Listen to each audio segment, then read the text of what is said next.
Right, meow. All right, welcome back to another episode of Double B Creates.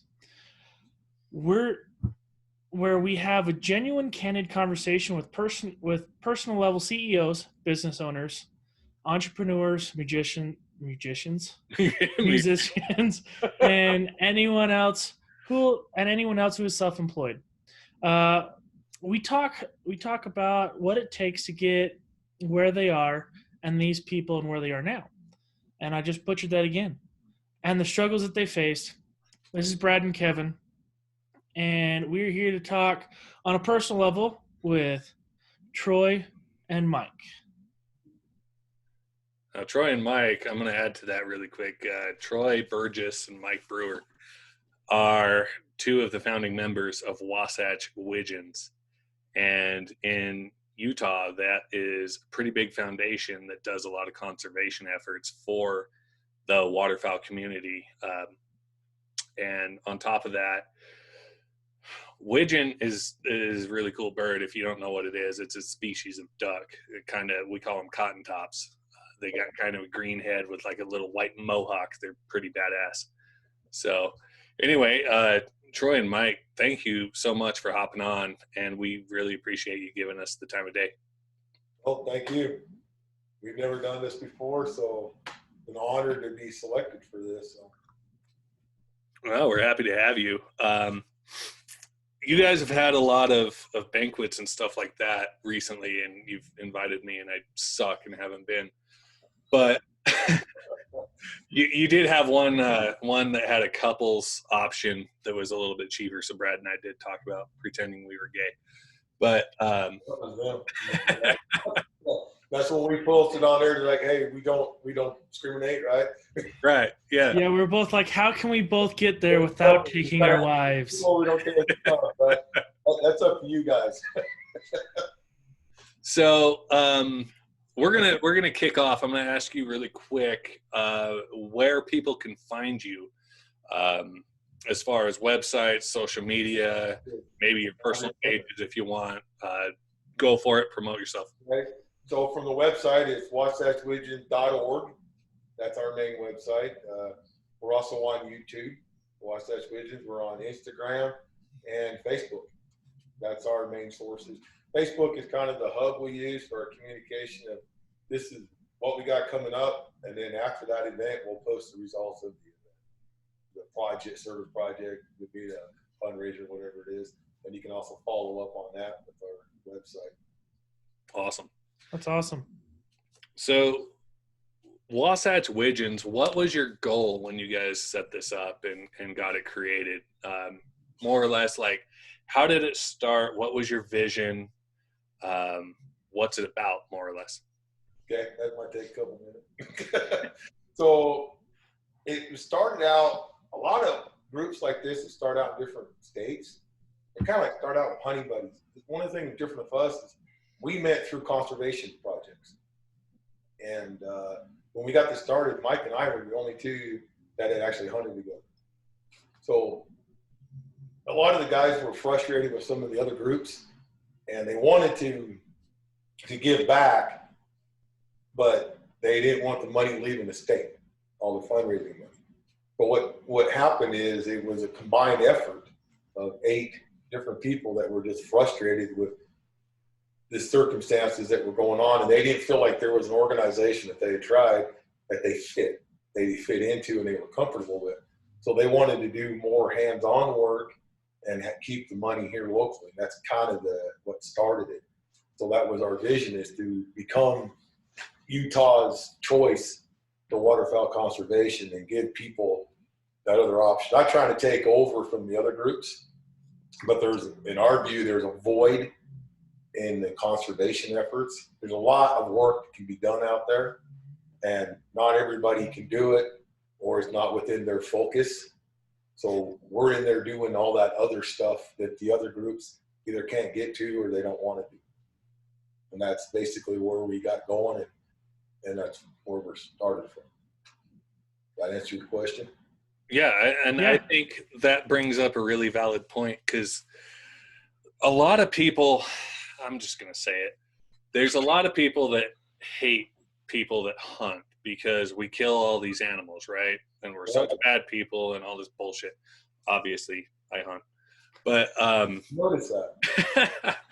so I just wanted to bring out to the table, just throw it out there that the people that do hunt, yes, we kill a lot of animals, but we also do a lot of efforts for tracking animals, such as banded programs and things like that. We also go out in the summertime, the springtime, the fall, and we're putting out nest boxes. We're burning down fragmites in the swamps, and we're keeping the areas clean, and we're trying to help reproduce these birds without necessarily breeding them. Honestly, I think the hunting community, and by we, I mean the hunting community, does a lot more conservation effort than anybody, really. Oh yeah, that's where most conservation derives from hunters. I mean, they're the first conservationists. They're the first ones to sound the alarm when there's something that needs to be done. They Absolutely. really are. Period. So, but one of the things that makes us different is we're actually actively trying to reach out to the non-hunters. I ain't going to say the anti-hunters. I'm going to say the non-hunters. Those in the middle, and get them involved with conservation.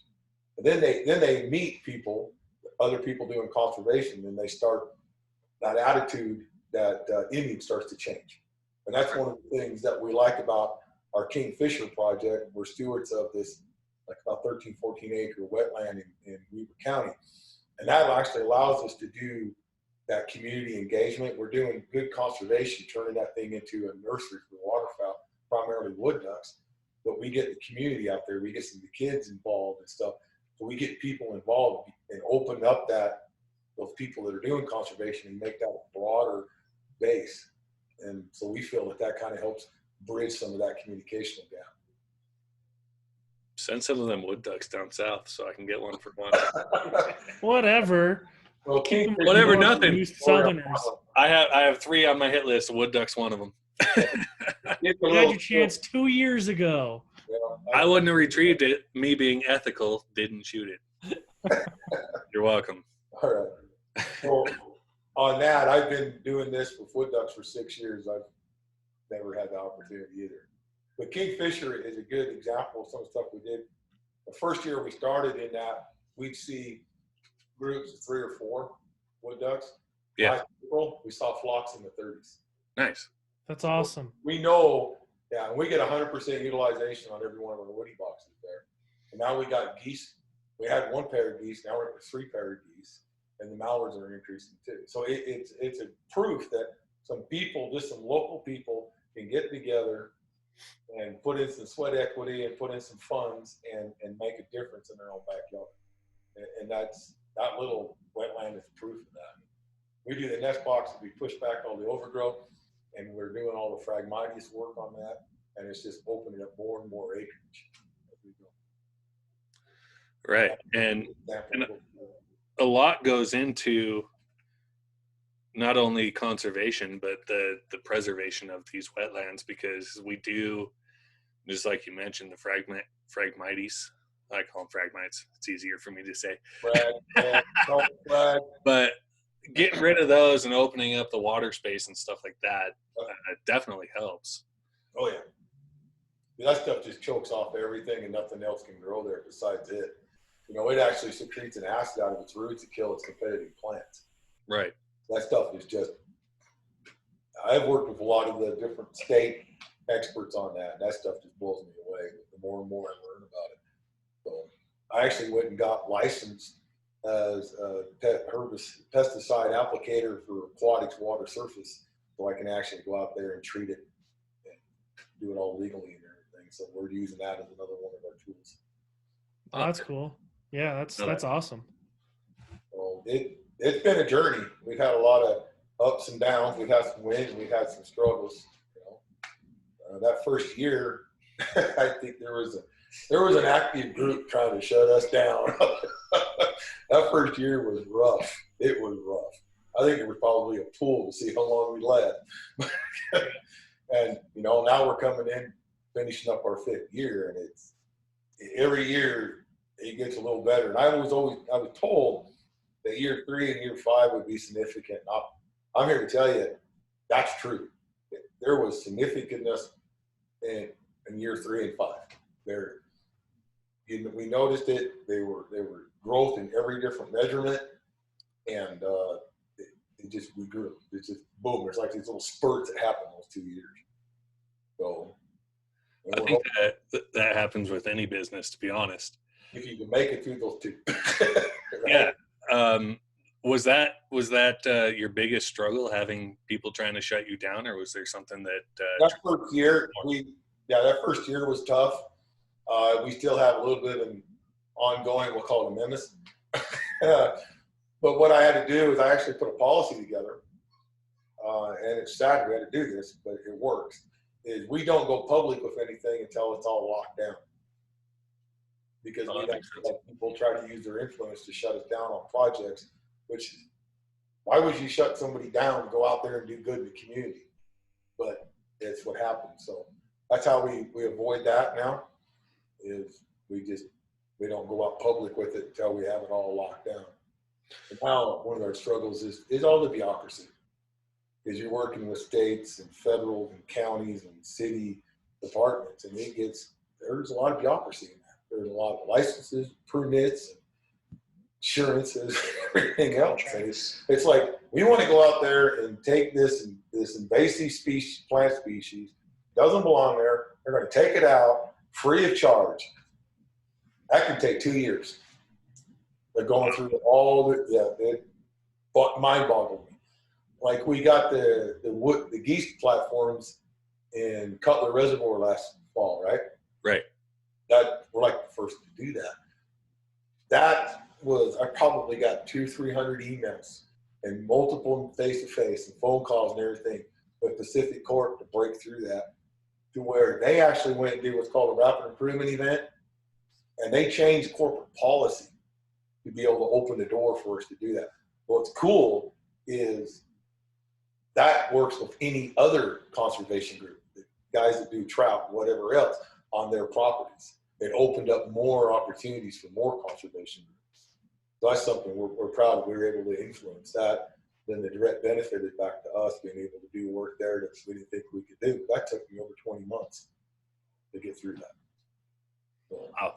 That's actually pretty awesome. You don't hear people doing that anymore. I didn't realize it took that much time. Yeah. Yeah, I didn't either, but now I'm kind of like, all right, I'm used to it. Let's just go. We did that Jeep chassis. You probably heard about that on the spur. Yep. The Lincoln Zeppler.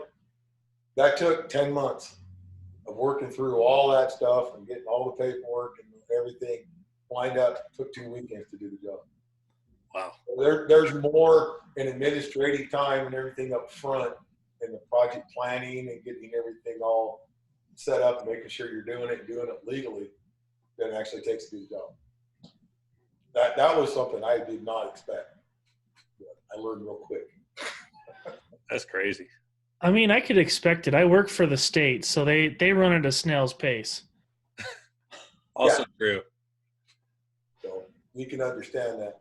Part of it's that is there's so much fear now of lawsuits and all this other stuff that you got to have all these things covered before you can go do something. I mean, that contract, we have a temporary use permit with Pacific Corp is 8 pages just to go out there and install geese boxes. Wow. Oh, you look at it and go, really? But that's their blanket one. So it doesn't all fit us, but that's their blanket one. So you work through that. And every time we go back out, we have to amend it. So Wow. here's a question, and I'm usually like really short with people, and then they start asking me about like hunting, and I'll open up and I'll just like, don't shut the fuck up ever. But so I kind of get it, but what makes you want to push through all of this red tape to continue going? Because it's a pain in the ass. I mean, you got it right. It's a pain in the ass. So what motivates you to keep pressing forward and making Wasatch Wigeons a success? Because we're breaking through and doing things that nobody else is doing. And to me, that gives me individually as a person a sense of satisfaction and a sense of accomplishment. And it does. I got to have a little bit of an adventureness in me. So what's over that next ridge, what's around the next corner. So that kind of gets that interest. And then actually getting through it and seeing something at the end come full cycle gives me that sense of satisfaction. My current employment doesn't give it. So this, it's like being able to see the fruits of your labor. Right. It takes a while, but there at the end. And knowing that we keep breaking through these barriers and these constraints, it in the moment, it makes you want to pull your hair out. If I took my hat off, you see how much I'm losing. But every time we get a win, your cells get refilled. You know what I'm saying? Right. So, and that's the way to do it. So I kind of have that personality. So my job as a president is I go out and find these new opportunities and remove internal and external barriers. And then these guys, they go and kick some butt. So it's a sense of pride knowing that you're more or less paving a new way to not only help the waterfowl group, but it's kind of a personal pride thing as well, right? Yeah, it's a personal achievement. It's like, because I got a lot of knowledge, skills, and abilities that I've honed over the years, and this allows me to use them. I love it. In a way that it benefits something I'm passionate about. And that I've never been one to follow trends and follow other people. So this lets me be that entrepreneur out doing my own thing, being a trailblazer. And that works for me. That part does. You don't follow trends? You're not on TikTok shaking your ass? No, I don't think so. I checked in that TikTok thing a couple times, and I was like, because I heard about it, and I'm like, I don't think that's going to work for us. We might be I think we'll stick with Facebook and Instagram right now. We might try to get a couple You know what though? They hate our community so bad. So Yeah, you get That's so okay. much hate just because you're a hunter. That's the issue with it. It's just because you hunt and kill things, you get a bunch of hate. not only that, they're owned by the Chinese now because Musically sold. But they'll post a video of like geese decoying down and landing, and they'll pull it because you're hunting, and it's fucking retarded. But that's my opinion. So, Troy, you're the president of Wasatch Wigeons. Mike, what's your role? First vice president. I do a lot more of the technology side, a lot of the behind the scenes type of deal. A lot of the strategic planning with Troy and some of our other officers. Oh, so you're a nerd like me. A little bit. I'll give you a little bit of an example of kind of shows you how we work. How, like we talked about, I go out and figure stuff, go out and figure that out and come back. Right. We were real frustrated because at first we wanted to do a youth fair in Weber County, and I'm not going to say who, but there was a department in the state that said, no, not just no, but we forbid you. Oh. Back to that thing, right? Well, I was Mike calmed me down and said, why don't we just go do it ourselves? And that's all it took. So I went after that. And I took point on it and had him be my alternate, my second. So when we got through, we did that 4 years ago. This year will be our 5th youth fair. In the second year, I handed it to him, and I was his assistant. And by the third year, I'm practically out of it. And now in the fourth year, and you put Andrew under your wing, and now Andrew's been with you for 2 years. So that's kind of how we go out there and we grab that opportunity, and I bring it in, and then these guys help refine it. Now it's theirs, and it frees me up. I can go after something else, and then they keep moving that forward. So that's a good example, and that's one of the reasons why I rely on Mike so heavily with all the things that we do. Yeah, I dig it. Yeah, that's awesome. I'm the nerd of the two of us because I'm like the smart home guru, the freaking I do IT and stuff for full time. Not me. I told you I was technical stuff, but I work Mike's out. So anything electronic, software, or whatever, I can figure it out. So Yeah, I have him do that. If it breaks, I can fix it. Yeah, he's the mechanic. I'm the. I'm the visionary system. Oh, guy. yeah. We have the same kind of process going on here. Yeah. Yeah, there's a lot of times where we'll sit and we'll talk for like 4 hours, and then we're like, yeah, that's stupid. We shouldn't do that. And then like, one of our wives will be like, well, why don't you twist it this much? And we're like, oh, yeah, that'd work great. There you go. Always taking other people's inputs, right? Yeah. You can't. You'll never create perfection in isolation. No. You never will. Yeah. You got to work with other people. Our whole thing is based on a team concept. We put it in our constitution. Absolutely. It has to be a team concept. The president is bound by that. And I run it off the King Author's leadership style of the first amongst peers type of thing. So we work as a team, a friends and gentlemen, and I'm just the first guy. I'm the guy that gets smacked in the face or whatever it needs to be. Whatever, You're so I the get that friend of being the face of it, but then again, I get the other part too. But we work as a team, and that sometimes is a challenge to get input sometimes from everybody. They're like, well, whatever, but that can be a challenge. So I'm glad to see you guys do that, because you never know where that spark of genius is going to come from. Yeah, we've talked to a lot of people, and they've always like given us small little critiques, and we're like, oh, we didn't even think about that. Okay, that's awesome. You can start marching to that one now. Well, not only that, I mean, I'm gonna drop a couple names. We had talked to Michael Dolbo, and we just dropped a promo today about how you can't do anything yourself. You have to bring each other up, right? And we just talked to Robert Garcia. That one's about to go live, and the same topic came up about how it takes. Well, it doesn't necessarily take a community, but it definitely helps. I mean, it's a hell of a lot easier if you've got multiple people that are trying to lift each other up, right? Yeah. And then we just scheduled with Scott Behrens today, and I got to talking to him, and he was like, it's not about getting rich. It's not about money. I just want to uplift people. I was like, well, that's kind of our goal, is we're trying to promote these other businesses, these other companies, these other people. And it's not for our benefit per se, but I mean, you can't step on people to get where you want to go, because if you do that, word of mouth is going to get around, and you're going to end up getting your ass handed to you. Your image is huge in everything you do. Like, see, you guys are talking about the money thing. We get no compensation for what we do. We do Wasatch Wigeons for free. I'll put 10 to 80 hours a week into it, depending upon where we're working. Right. We don't get nothing out of that. But I'll tell you something else. What you're talking about reminds me of this. The synergy of a team is greater than the sum of its parts. I love it. I love that. I can't remember what book I read that out of. But that's kind of the concept that we're building.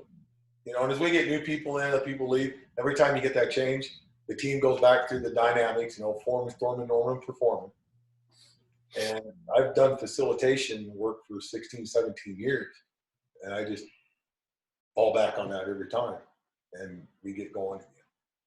So, but that's one of the focus things that we're doing is, because from the selfish perspective, I guess, I want to create something I can leave behind. So leave a legacy kind of thing. Yeah, I want to be able to walk away from it, and 2 or 3 years later, come into one of the banquets and go, and then just sit there and reminisce and go, I did this. Yeah. And I love it if they didn't even know I was the guy that showed up. You know what I mean? Just walked in like some random guy off the street. Mike had a comment before, like, because we're expanding out the chapters.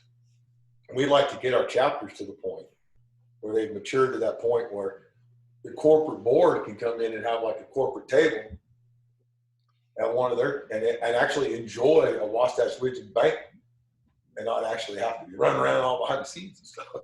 That's a symbol of growth, is what it is. And we look forward to that. We don't know what it's going to be yet. Baby steps. But what other questions do you have? It's been a crowded journey.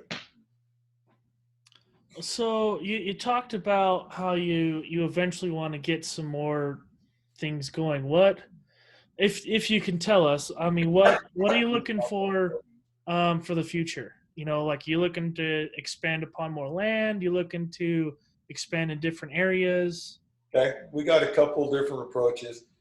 One of them is, because we're local, everything that we do, we raise all the money stays in Utah, so it's local, right? We want to, our chapters are an extension of that. It's like a local. So the chapters, they do the conservation, community engagement, and fundraiser. So out of the fundraiser, we take the profit from that, and 70% we put into a hold for that chapter that has 2 years to use in our area. So the chapters allow us to expand the program without us having to be everywhere. Well, that's one part. And the nest boxes, like in Weber County, we're about as much as we actually have capacity to do it. So now we're looking at doing a box replacement program instead of just because I've seen other organizations and we've gone behind them and cleaned up after 6, 7, 8 years afterwards and we're replacing them. What we're looking at doing now is changing that mindset.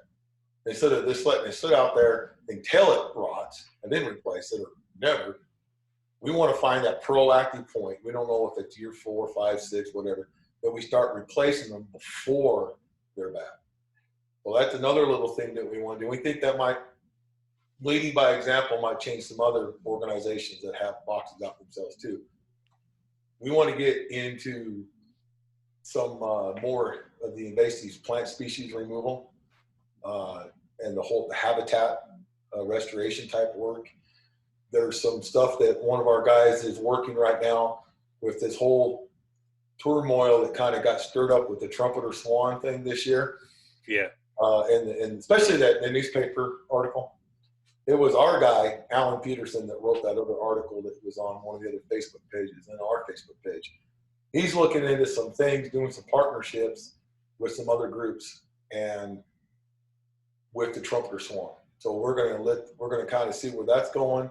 We're not sure where it is. That's part of we're not going to let everything out yet, but we're looking at doing into some work with the trumpeter swan in relation to Utah, because Utah has an invested interest in that. We're the first state to ever let swan hunting in, and I think it's 57 years. But we kind of Utah leads the other states over all this time to be able to do that. So we have an invested interest in trumpeters.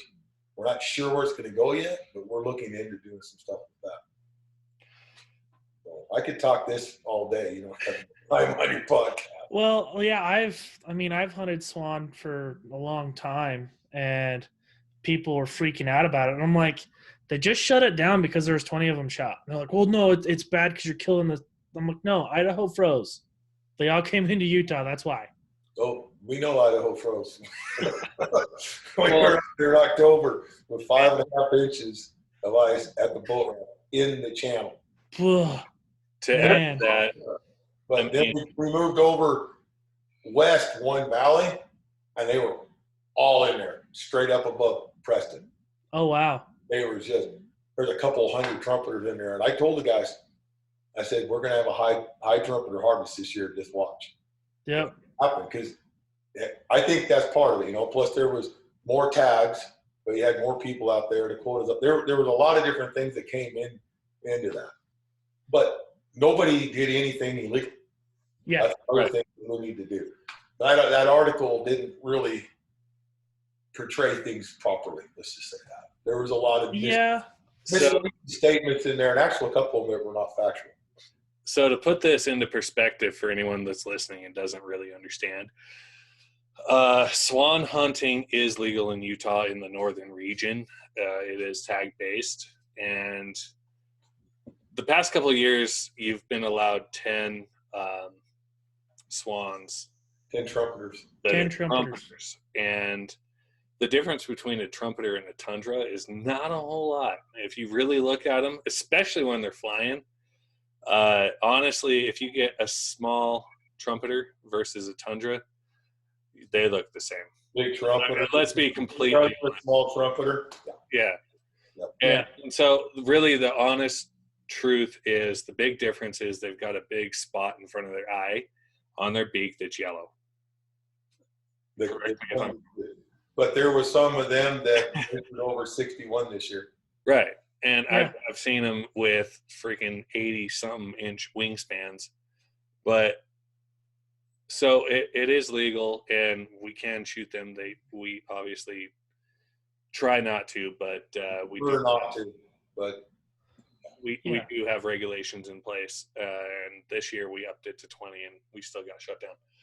But it's the first time in 57 years now. Yeah, I mean, Yeah. I'm not going to first lie. year I actually put in for it, and I didn't even. The world's still rotating. It's okay. Yeah. The world is still going around. Yeah, I mean, I'm not going to lie. If I was the guy and I had a chance at a big trumpeter, I'm going to take that chance. I mean, I would love to have a trophy like that. But I mean, if I had a chance over, shutting down the season because I knew it and taking a Tundra, I'm going to take a Tundra because I don't want to be the guy that everybody's angry at, Guys, are they angry at the first guy or the 20th guy? All of them. Yeah. So I've had that opportunity 3 times, and that little Jiminy Cricket went off in my back of my head, and I let him go. So Yeah. But I will tell you that's a tough choice. Yes. Especially if you know it, because you're like, I'm good. But then there's that other side. There's that. It's kind of like That's the ethical hunter in you. There's like a struggle. There's the hunter side of you. It's like, oh yeah.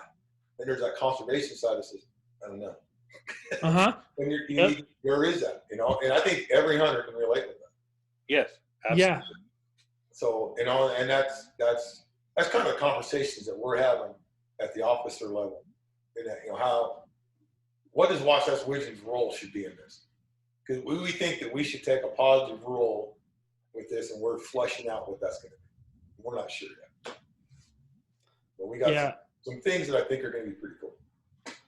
Well, and I think that's the little hidden thing that people don't see is, you're a hunter, and if you have a chance at a trophy, you're probably going to take that chance. But they also don't see the conservation side, where I've drawn a tag 6 times, and I've seen a trumpeter 3 of the 6 times, and went, no, I can't. I would feel bad, and I have a buddy who I don't hunt with anymore because he just drives me nuts. But I digress from that. But he,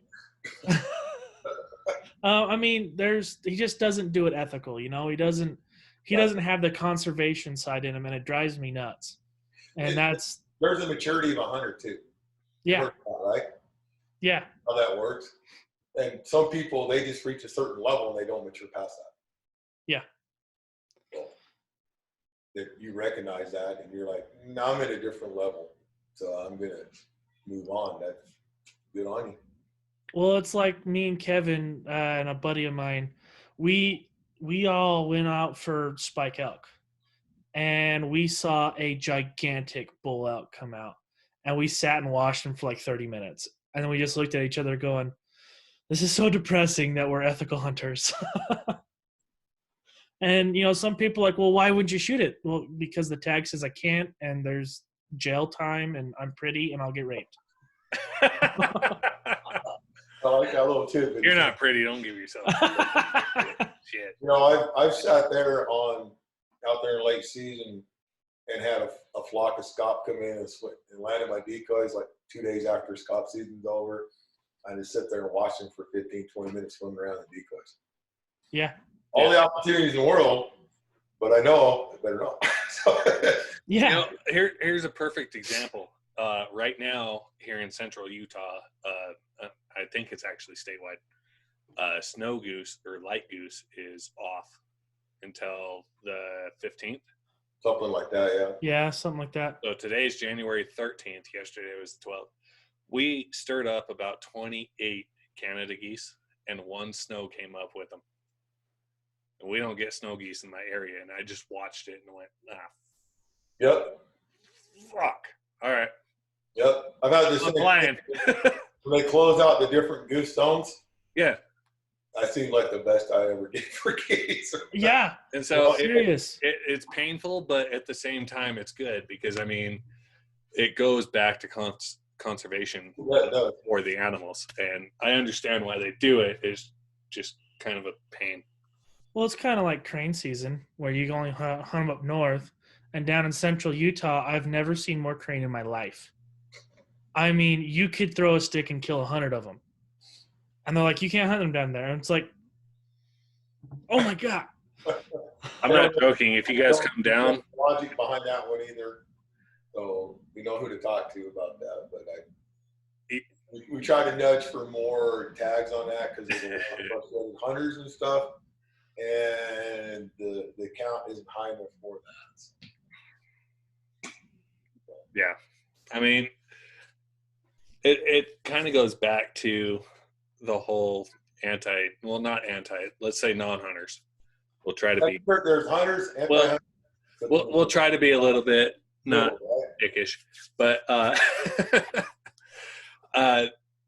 mean, there's conservation efforts in place, and that's really what it comes down to. Is you can hunt them in certain areas, and the areas that we can hunt them, they just aren't in. I mean, let's be honest. I mean, cranes are not in northeast Utah or northwest Utah. They're not. But I would have to do. I've been up there a lot, and I've seen maybe 2 in the last 10 years total. I see about 2,000 a day now. Look up Wasatch crane hunt on YouTube. A little plug for Alan Peterson. So, yeah, we had him that day crazy. The 4 guys, like an hour and a half. 3 of them were newbies. We're taking photo ops, and we had birds coming in on us. Really? Yeah. Wow.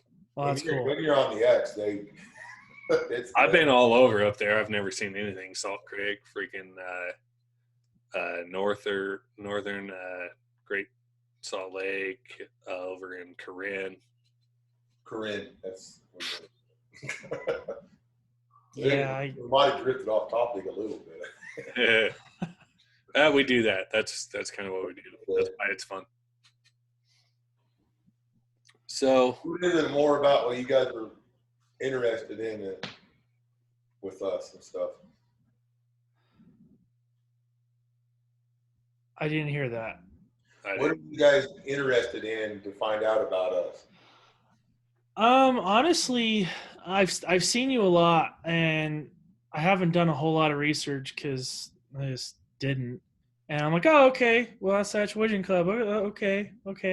Like, I've seen other clubs, and I'm like, you guys are dicks, and I'm not going to spend any time or money with you guys. And, getting to talk with you guys, it's almost uplifting, and it feels good that you guys are trying to push so much harder on the conservation side and making it better, where other clubs, they're like, yeah, you can't hunt this area because this is our area, and you can't touch our area. We're not a club. We're not, they're not a club. We're a 501c3 nonprofit. We are a legit IRS certified 501c3. That was part of that first year struggle. Well, they're not legit. So we had to go above and beyond in some ways. So I have a weird question, and better answer. Oh, good. So you guys are doing conservation efforts for all waterfowl in primarily northern Utah, correct? Yes. Do you want to do the whole state? But yes, we are in northern Utah. Right? Come down to central, and I'll be doing a hell of a lot of efforts. But it's called Wasatch Wigeons, and the Wasatch is in northern Utah, and Wigeon is one species of duck. So do you feel like that is a little bit misleading, or do you plan on keeping the name, rebranding? That's a really good question. The name, I started a chapter in a national group, and Mike did with me, and that was the name of that chapter. Okay. And then the chapter got frustrated when we went down this other journey. They wanted to take the name with it. There was one guy that in a meeting when we were first discussing. We didn't have our vision done. But, well, how about changing the name? And I thought he was going to get his head ripped off and shoved out the door. So the name is very important to the guys. Right. If we want to expand, then the name does have a geographical limitation to it. Right. That's been a question that we have pondered off and on from time to time. The long-term vision is the state. So if Wasatch Region's name is limit us to just the northern part of Utah, we may have to have a conversation someday to change it. What that would be, I don't know. But it is something that the founders are pretty. They're pretty close. They're pretty tight to that name. Right. I mean, we had several weeks of discussions on what the name was going to be. Yeah. What kind of symbol do we want? I mean, we spent a whole meeting once trying to decide what color do we want to represent. Oh, jeez. And we decided we didn't want to be one of those groups that's changing it every couple of weeks or every couple of months. The black hoodie groups? Yeah. I mean, we wanted our color to stick out, somebody in the crowd see us at an event and go, oh, yeah, that's the Wasatch Wigeon guy. Yeah.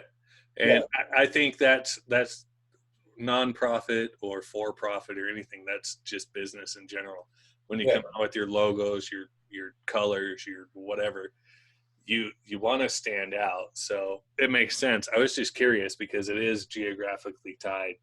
Yeah. And I wasn't trying to be a dick by any means, but you were a dick. You opened up a good question, and that's the honest thing is it's going to be what it is right now. We get to that point, that's going to be a tough conversation. It's going to be a crucial conversation that may need to happen sometime. And if you do decide to change it from Wasatch Wigeons, what do you think the biggest challenge is going to be in rebranding? Getting the name back out there. Probably. Getting the name back out there because, I mean, I still get people following me. I just had this happen to me a few months ago. Somebody followed me into the Lowe's parking lot because I got that mural on the back window of my truck. And asked how much I charged. They thought I was a freaking guide service. I still get that all the time. They think we're a hunting club or a guide service. So you'd have that kind of challenge. It's taking it. I think our faithful followers that we've been having for the whole time, if we did some type of town hall thing and explain it to them, they would just jump over. But we'd have to go through that branding and getting it out almost all over again. So that's why there'd have to be a conversation that how are we going to do that? Because that almost starting over from branding that name again. Right. I mean, so sometimes I go, maybe we should have changed it up front. I mean, you guys do a lot of banquets and stuff like that, which maybe once a year.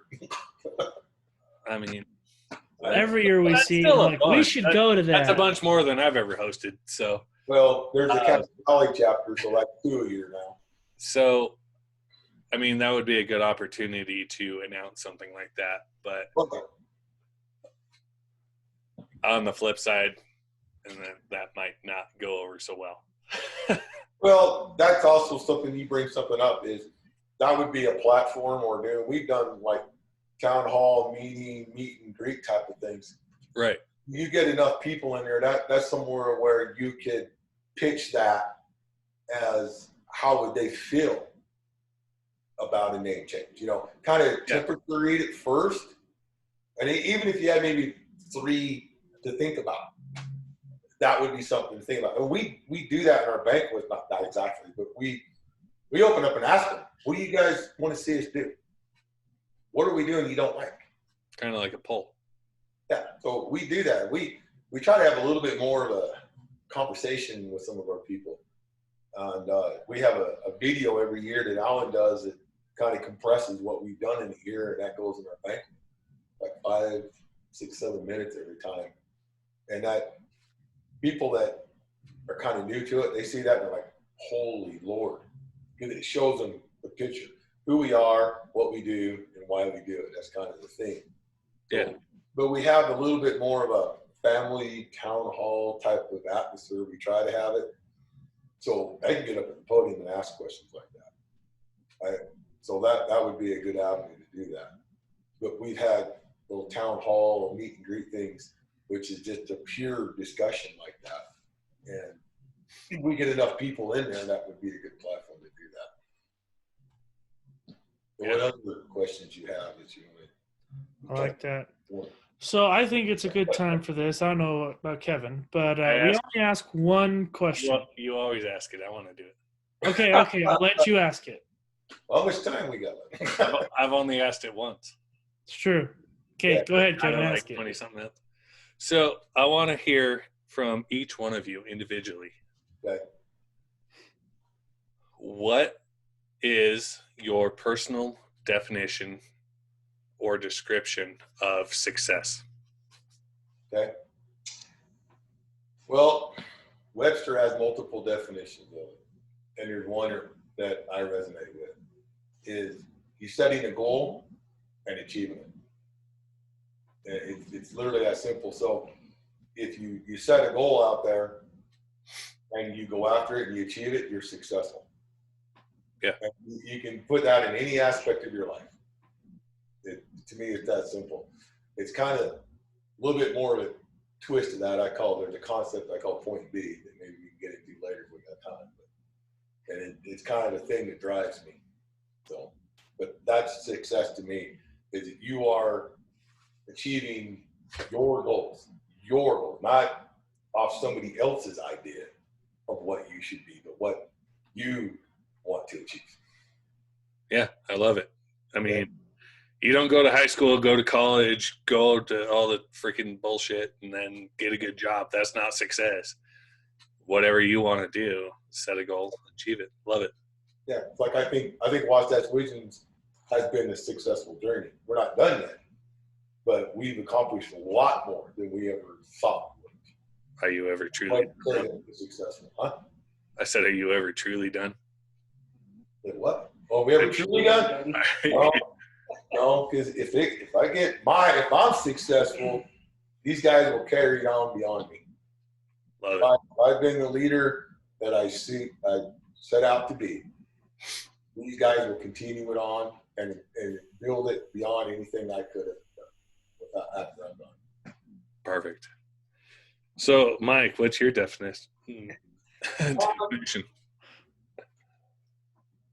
So I've got several different aspects as far as what being successful is on I think my top one is more of, did I do something new and something that I enjoyed? So I don't know about you all. I can be dead tired in the day. I'll go to bed. As soon as my head hits the pillow, I'm wide awake again. I don't know why. So I'll sit there and just stare at the ceiling, and I'll sit there and think, what did I do today? Did I do anything exciting? Did I do something new?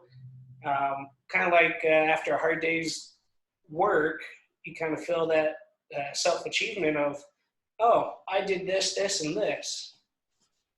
And so those days that I don't feel successful, I'm laying there going, I was lazy today. I did squat. I watched way too much TV, and I just don't feel like I did anything. As we're like with the Wasatch Wigeons, we'll set some goal.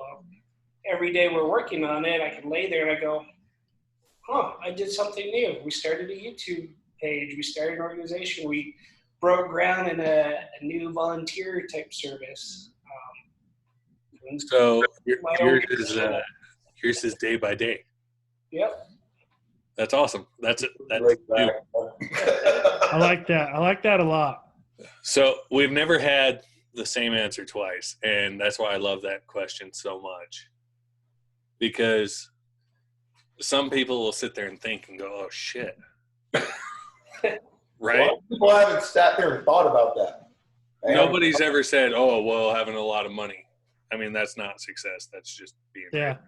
So, I mean, it's so dynamic that, I mean, you're sitting right next to each other, you're talking, and your answers are completely different.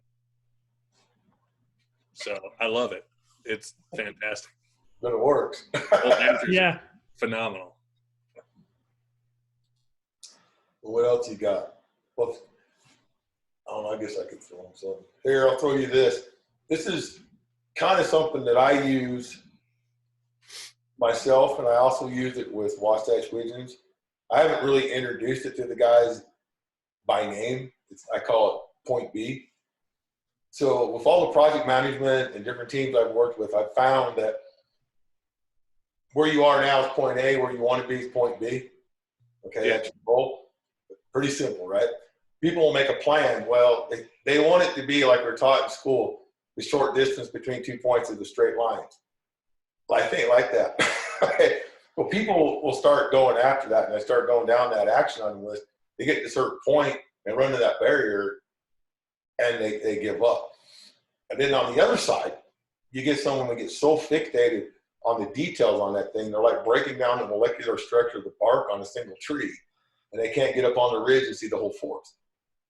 So what I've come to is that you got to get away from all that distraction and that details, because it's going to look like a spaghetti chart if you map out what to get from where you are to where you want to be.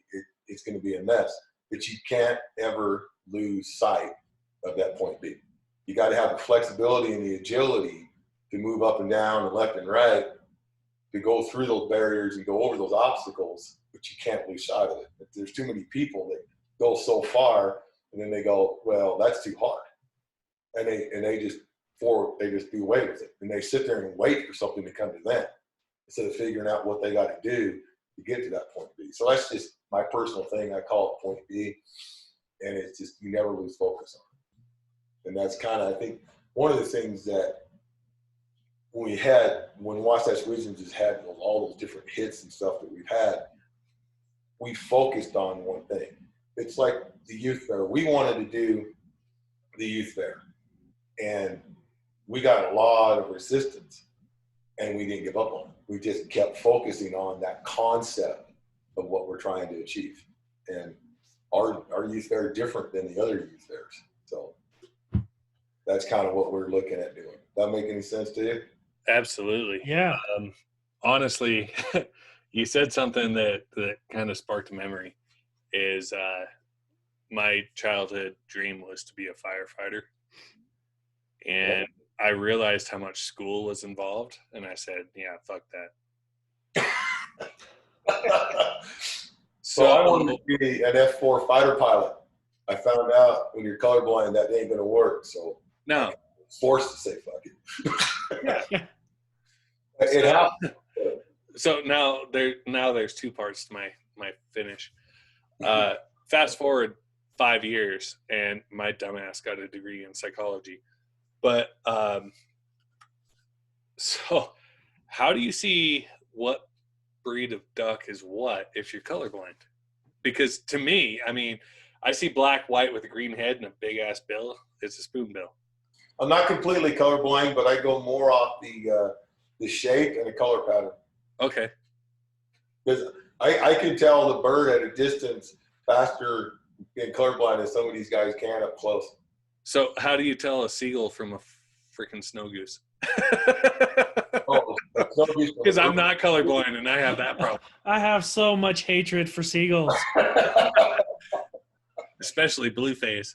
Oh, I got bugged by him so much this year. The guys were they named one Charlie. It's like, yeah, Charlie, he'd hang right here, right off to my side all the time. And it's just like 2 hunts in a row, too. No, 3. Was it You were 3? on I the was third one. You know what's funny? Like, here comes Charlie. He's gonna hang out. Last year, I was at Farmington Bay at the South Lot, and you go east from the South Lot. Yeah. I walked out, and I was like, this is a perfect spot. And I looked over, and there's a freaking dead seagull in the water. I was like, nope. Kept going. That wasn't me. Yeah, no doubt. No doubt. Some dickhead out there. Yeah, I think there's a few more than we need to have. Oh, yeah. I mean, up in Salt Lake, they're bad. They're not so bad in Central. But Yep. Any urban area or something. anywhere where you've got a freaking landfill, they're bad. Yep.